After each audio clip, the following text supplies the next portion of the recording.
కాళరాత్రి మొదలగు 12 శక్తులు 12 దళములందు ఆవరించి ఉండగా ఒప్పు తల్లి.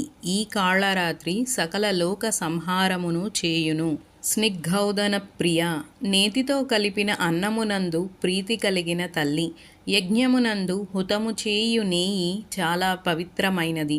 సువాసనలోను రుచిలోను నేతికి సాటి రాగల తైలములేవియూ లేవు. మహావీరేంద్ర వరద, లోపల బయట సంచరించుచున్న ఇంద్రియములకు వీరులని పేరు. వాటిని నిగ్రహించువారు వీరేంద్రులు. వారికి వరముల నొసగు తల్లి.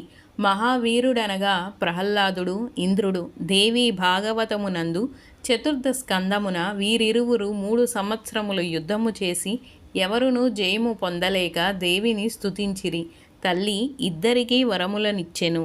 రాకిన్యంబ స్వరూపిణి, రాకిని అను దేవి స్వరూపము కలది.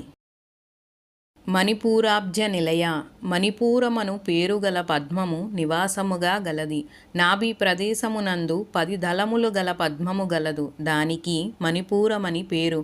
దానియందు రాకిని అను యోగిని ఉండును. వదనత్రయ సంయుత, ఆ రాకిని దేవత 3 ముఖములు కలది. వజ్రాదికాయుధోపేత, ఆమె వజ్రము, శక్తి, దండము, అభయము అను ఆయుధములను 4 చేతులయందు ధరించినది.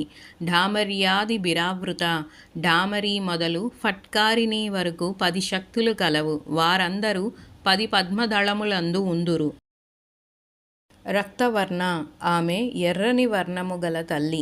మాంసనిష్ఠ, ఆమె మాంసధాతువునందు అభిమానము కలది. దానియందు స్థిరముగా నుండును. ఇప్పటి వరకు అమ్మ నామములలో అమ్మ సౌందర్య వర్ణనము, అమ్మ ఆభరణాల వర్ణన, అమ్మకు ఆమె భర్తకు గల అభేదము వర్ణింపబడినవి.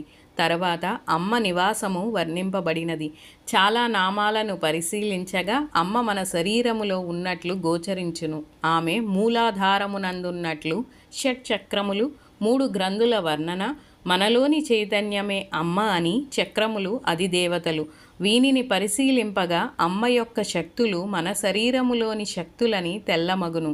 ముఖ్యముగా మహాచతుష్టష్టి కోటి యోగిని గణసేవిత అను నామమున ఇందరి యోగినులు కలరా అనిపించును. మన శరీరమునందు కోట్ల జీవ కణములు కలవు. అవే ఆ యోగిని గణము.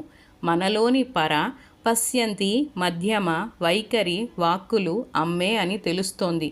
ఈ విధముగా తల్లి యొక్క ఆంతర పూజను కూడా భక్తులు అవగాహన చేసుకోవాలి. బాహ్య పూజ ఆంతర పూజకు మార్గము కావాలి. గూడాన్న ప్రీత మానస, గుడము అనగా బెల్లము. తల్లి గూడాన్నములో ప్రీతి కలది. సమస్త భక్త సుఖద, తల్లి తన భక్తుల కష్టాలను ఆపదలను తొలగించి సుఖాలని శుభాలనిస్తుంది. తల్లి దయామయి. లాకిన్యంబ స్వరూపిణి, లాకినీ దేవి స్వరూపము కలది తల్లి. స్వాధిష్టానం భుజగత, స్వాధిష్టానమును పద్మమునందు గలది. ఈ పద్మమునందు 6 దళములు ఉండును.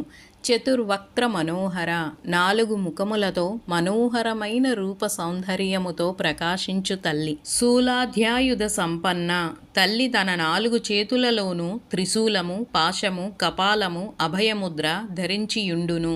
పీతవర్ణ, పసుపు పచ్చని రంగుతో ప్రకాశించు శరీరము కలది. అనగా స్వర్ణవర్ణ ఛాయతో నున్న తల్లి. ఇట్టి శరీర వర్ణము సౌందర్యమును ద్విగుణీకరించును. అతి గర్విత, అమ్మ మహా సౌందర్యవతి. అందువలన సౌందర్య గర్వము కలది. ఇది దుర్గుణమని తలపవలదు. సౌందర్యమునకు గర్వము కూడా అలంకారమగును.